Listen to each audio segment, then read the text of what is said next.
Hi, friends. So, something really interesting happened to me last night that I want to share with you guys. So, when I was getting ready to go do evening chores, I felt really called to just walk over to the back window and just look outside, which seemed kind of odd because I was getting ready to just walk outside, but for some reason, instead of walking towards the door, I walked to the window instead.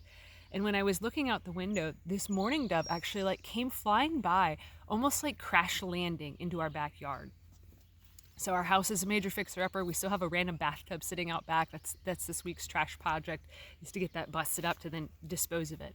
But I had seen that it had flown towards the bathtub, and I was like, that was unusual. Something seemed wrong. Something seemed off with it.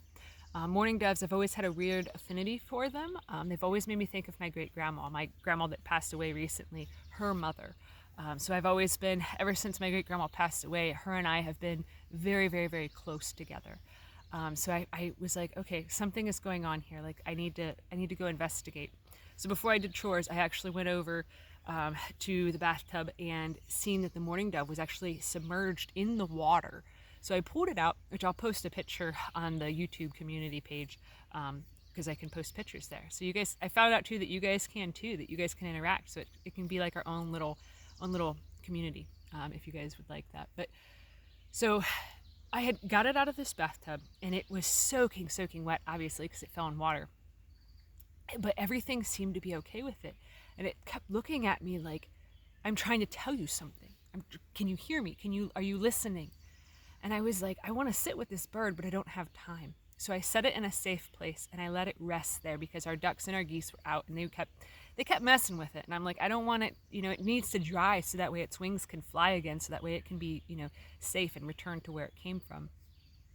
This is not the first time that I've had a weird incident with a mourning dove in particular. I've had it in the past before where they've crash landed right in front of me, like almost like great grandma can't fly very well, so she's like, ah, and flails and to get my attention. But so I kept meditating on it last night after I had laid down and everything, and when I couldn't sleep in the middle of the night, I kept thinking about it, and I'm like, what is the significance about this? What is so important that she was trying so hard to get my attention?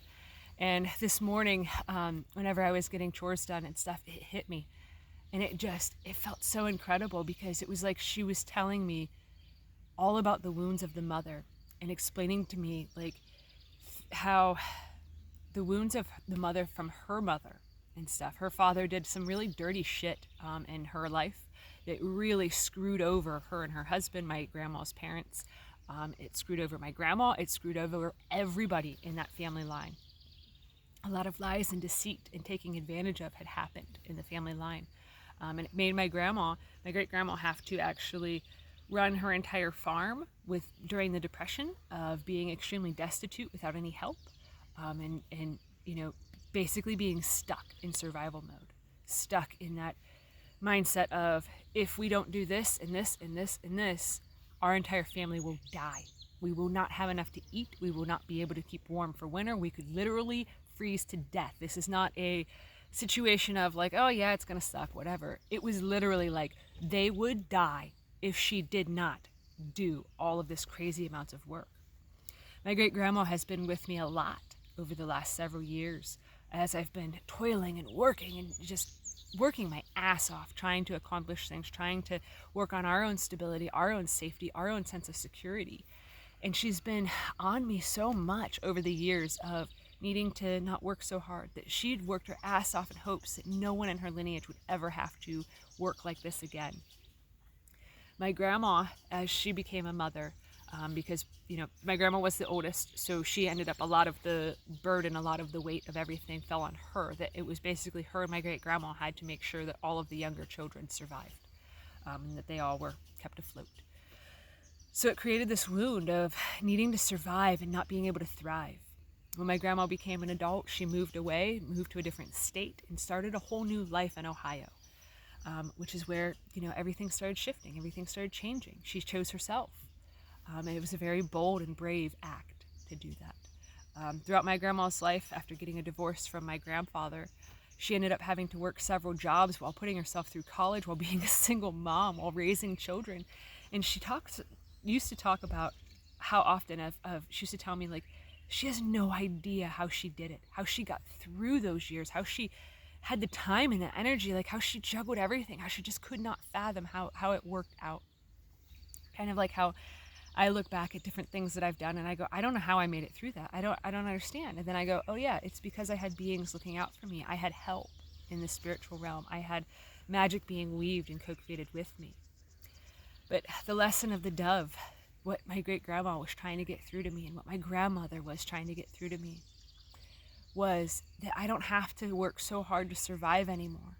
That stage of my life, that it is over. That there doesn't have to be this level of just grinding and working and just, all of this stuff. I've been stuck since 2020 of just being like, oh my God, everything is so horrible. Everything is so scarce. There's such a scarcity mindset that I was trapped in, of the only way that I can get through this is to just work harder and work harder and work harder and do more and do more and do more and tackle more projects and just sleep less, eat less, work more, and all of this. And since my great grandma has passed away, she has been saying to me for years now that she didn't want me to work that hard. She didn't want me to labor like that anymore. And when my grandma was still alive, my grandma had been diagnosed with cancer for several years before she had died. So she knew for a long time that she was on borrowed time. So it changed her. It changed how she lived the last 6 years of her life. It changed every aspect of it because she knew like that she was on borrowed time. It's that whole stage, that whole thing of living like you're dying, that it changes your outlook on life. It changes your perspective. And my grandma, in the last couple years of her life, especially the last year, had spoken to me at length about my decision to homestead, about my decision to farm, about my decision to take such a difficult path in life, about being a workaholic, about how I'm stuck in that state of survival and that I couldn't figure out how to get out of it. And as you guys can imagine, since she's been gone, she's been really, really intensely going, that's too much work. I don't want you to work like that. I don't want you to do this. Let somebody else make the hay. Let somebody else do this. Let somebody else do that. Trust that what you need will come to you, that we will help you. And when that dove came crashing in like that last night and this morning, of just looking at pictures of grandma and meditating on the dove and thinking about it all and thinking about the lessons of my elders, the lessons of my ancestors, and all of the healing that I have done to heal the mother wounds that started with my great grandma, that started with her mother. And I don't know how much prior to that it had started, because I only know so many generations back. I only know what my grandma knew and stuff. And she used to talk to me at length about what her life went through, the struggles that she went through, and how she didn't want anybody else to ever have to deal with that. And I think frequently about our children, about how I want it that, like, I can set them up for a better lifetime than I've had to, that they won't have to live in such poverty, such struggleful situations and stuff. Like when we were raising our kids and we lived, in this same area here, there was so many times that my grandfather actually showed up with trunk fulls of groceries for us that he didn't know we were struggling like we were. And nobody really knew because we couldn't speak on it, because we were just working harder and harder and harder to try to make ends meet and stuff. And like how he would just show up and bless us and keep it so that way we had food on the table, food to feed our children. Nobody knew how cold we were in the wintertime, of how much we struggled to keep the electric on in our house. How, 60 degrees was the highest temperature that we could keep our house in the wintertime. Our pipes used to freeze underground like all of our drains used to in the wintertime because it was so damn cold and miserable. I keep thinking about how much I have just had to endure just to survive, and how I come from a long line of women that have just had to just do the work of 10 people, do the work of 10 men to survive and to keep their family afloat and to keep them safe. And I keep realizing that after Monday, after me having surgery, that period of struggling to survive will be over.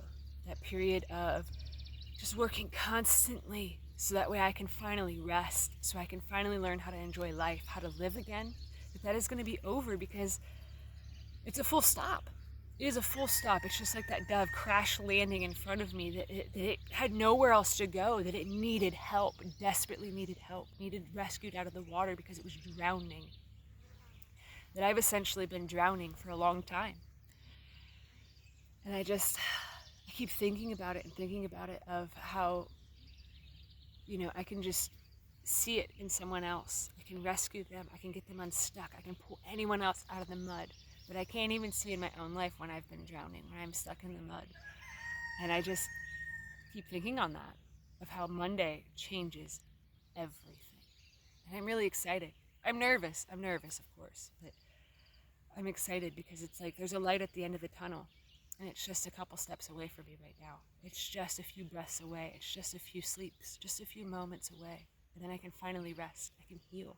I can allow myself to live again, to learn how to love life, I should say. I've never stopped loving, but I have stopped living. And to be quite honest, I'm excited. I'm excited to feel what it is like to feel love again, like to love life, to experience that, to receive it and stuff. It's so strange how things are working out, how things are just going right now. But yeah, I just want to share that with you guys. I wanted to unload that. So thanks for watching.